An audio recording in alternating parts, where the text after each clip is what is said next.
Oke guys, Assalamualaikum warahmatullahi wabarakatuh. Welcome back to my channel. Apa kabar kalian semua seluruh subscriber setia yang hari ini masih tetap memberikan support dan dukungannya terhadap channel ini. Terima kasih banyak untuk kalian yang mungkin sudah menekan tombol subscribe dan tanda like-nya. Dan hari ini kita pengen berbagi informasi terbaru lagi dari AFPI terkait masalah aplikasi pinjaman uang online.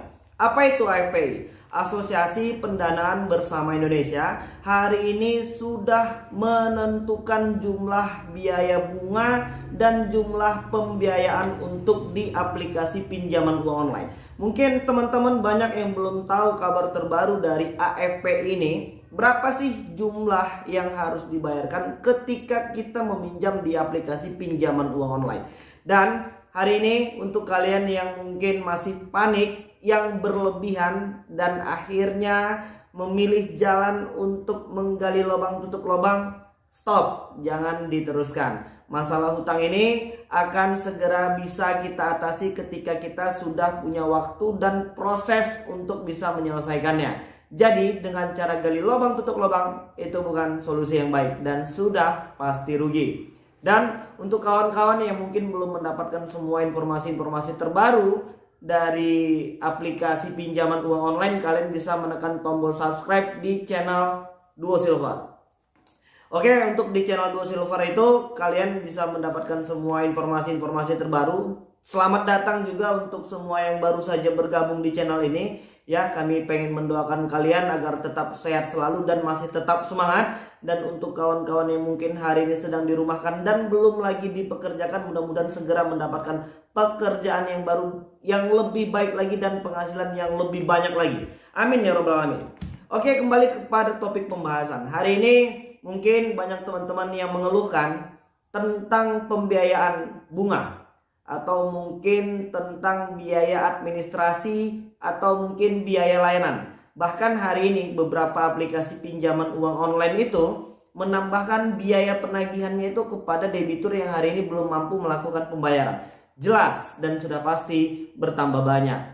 Dan hari ini kita juga masih tetap menyarankan untuk kawan-kawan yang belum terjebak dengan aplikasi pinjaman uang online untuk tidak meminjam di aplikasi pinjaman uang online. Kenapa seperti itu? Karena sudah pasti ada biaya-biaya yang akan ditambahkan yang harus kita bayar ketika kita menggunakan layanan jasa aplikasi pinjaman uang online ini. Dan hari ini mungkin banyak teman-teman yang masih bingung, bang, gua pinjamnya 1 juta kenapa bisa jadi sampai dengan 3 juta, 4 juta, 5 juta, bunganya terus membengkak, dendanya terus bertambah. Dan hari ini AFPI sudah mengeluarkan peraturan terbarunya. Bahkan mereka memberitahukan jika ada aplikasi pinjaman uang online yang lebih dari situ, lebih dari ketetapan AFPI yang hari ini sudah ditetapkan dan mereka sudah share semua berita itu, kalian harus dan wajib tahu. Jadi hari ini kalian bisa melihat itu dia dari AFPI. Jadi katanya pastikan ya pengenaan bunga dan layanan dari aplikasi pinjaman uang online. Di situ mereka tuliskan jika yang kita pinjam itu adalah Rp500.000, maka kita akan dikenakan bunga dan biaya administrasi dan lain sebagainya itu sebesar Rp80.000. Dan ketika kita meminjam 1 juta rupiah, maka kita akan dikenakan bunga dan biaya lainnya itu hanya Rp160.000. Dan ketika kita meminjam 1,5 juta rupiah, maka akan dikenakan biaya bunga dan lain sebagainya itu sebesar Rp240.000. Oke, jadi itu tadi sebuah ketetapan yang sudah ditetapkan oleh AFPI. Jadi kalau aku hitung-hitung secara pribadi, kalau kita pinjam Rp500.000 itu bunganya Rp80.000. Dan menurut aku secara pribadi itu masih cukup tergolong mahal ya. Dan kita masih terus tetap mendukung lah seluruh kinerja AFPI, pemerintah, OJK, pihak kepolisian untuk memberantas habis aplikasi-aplikasi pinjol yang ilegal yang hari ini sudah meresahkan masyarakat. Dan untuk pemerintah khususnya dari AFPI dan OJK, kalau aku secara pribadi dengan bunga dan biaya layanan sebesar Rp80.000 per Rp500.000 itu masih cukup tergolong mahal. Kita masih tetap terus berharap ya, supaya dari suku pembiayaan bunga dan layanan ini bisa terus menurun. Dan ini merupakan harapan dan doa bersama ya. Jadi supaya jangan ada lagi yang merasa keberatan hari ini dengan masalah biaya denda, bunga dan lain sebagainya. Dan API bilang, apakah dendanya ada? Kalau kita nggak terlambat, kita nggak akan dikenakan denda guys. Katanya sih seperti itu. Dan hari ini masih banyak dan masih marak ya, kita lihat banyaknya aplikasi-aplikasi pinjol ilegal yang hari ini sudah banyak merugikan masyarakat. Untuk yang mungkin hari ini sudah dipermalukan, atau mungkin yang sudah disebar data, atau mungkin yang sudah difitnah ini itu segala macam, atau mungkin yang hari ini teman-temannya sudah merasa terganggu karena dihubungi sama pihak aplikasi pinjaman uang online, aku pengen mengingatkan kalian yang hari ini sedang dalam masalah seperti ini agar untuk tetap tenang dan jangan panik berlebihan. Hari ini banyak teman-teman itu ketakutan kalau kita ketemu sama debt collector lapangan dari aplikasi pinjol. Padahal itu jauh lebih baik. Jadi kita bisa langsung berkomunikasi sama pihak yang bersangkutan dan kalian bisa menjelaskan semuanya dengan baik. Kita yakin kok abang-abang debt collector lapangan ini juga paham tentang situasi dan kondisi kita hari ini di lapangan itu bagaimana. Dan kita yakin juga abang-abang debt collector lapangan ini akan bersifat sopan santun. Jadi untuk teman-teman yang mungkin hari ini ketakutan akan ketemuan sama debt collector lapangan dari aplikasi pinjol tersebut, buang semua rasa takut. Dan kita wajib kooperatif selama mereka masih bersikap sopan dan santun.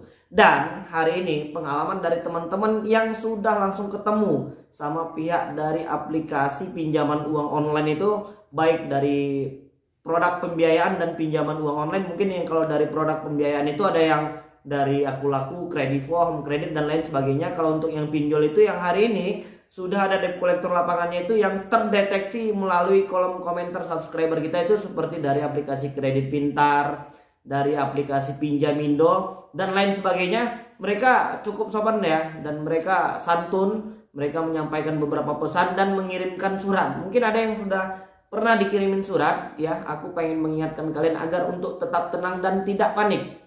Dan yang hari ini ketakutan ketemuan sama debt collector, buang semua rasa takut itu. Dan menurut aku secara pribadi itu jauh lebih baik. Jadi kita nggak menanam semua ketakutan-ketakutan tadi, terakhir menjadinya menumpuk. Dan akhirnya kita depresi, stres, dan udah nggak fokus lagi dengan pekerjaan kita dan kehidupan sehari-hari kita. Jadi kawan-kawan, hari ini kita harus bisa mengontrol secara pribadi ya semua ketakutan dan rasa panik yang hari ini ada di dalam hati dan pikiran kita. Masalah terkait hutang yang hari ini belum mampu kita lakukan pembayaran, ya bersabarlah. Di video-video sebelumnya aku sudah mengingatkan ya, kita harus yakin pada kekuasaan Tuhan. Untuk yang muslim pada Allah Subhanahu wa taala, bahwasanya masalah kita ini kecil ya, ketika kita memang benar-benar serius pengen keluar dari semua zona riba dari aplikasi pinjaman uang online ini, aku yakin kita pasti diketemukan dengan jalan dan solusi yang terbaik lah. Kita harus bisa optimis dan terus berusaha dan berdoa agar semua ini bisa selesai dengan baik. Dan aku yakin 99,99% lagi dari subscriber kita ini pengen menyelesaikan semua permasalahan hari ini. Jadi untuk yang masih berkomentar kalau nggak mampu kenapa harus pinjol, ya kalau mampu juga orang bakal nggak minjol ya, bakal mereka juga nggak akan pinjam di aplikasi ini.